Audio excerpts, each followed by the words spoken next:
Hello भाई, नमस्ते, प्रणाम। धर्मेंद्र दीवाना एंटरटेनमेंट में आप लोग का स्वागत है। भोजपुरी का सबसे पहले खबर पाने के लिए धर्मेंद्र दीवाना एंटरटेनमेंट को सब्सक्राइब और शेयर करें।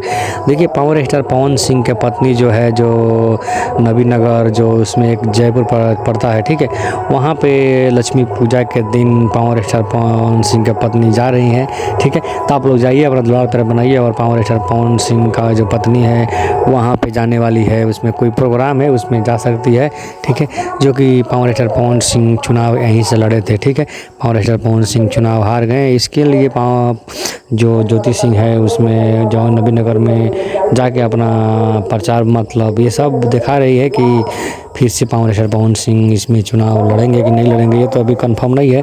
पर ज्योति सिंह लड़ सकती है विधायकी के चुनाव, इसमें सुनने में आ रहा है। पर इसमें पोस्टर में पावर स्टार पवन सिंह का फोटो लगा हुआ है, तो पावर स्टार पवन सिंह नहीं जा रहे हैं। ज्योति सिंह जाने वाली है। MI युवक क्लब पूजा समिति के द्वारा आयोजित किया गया है, उसमें बुलाया गया है। जय हो पावर।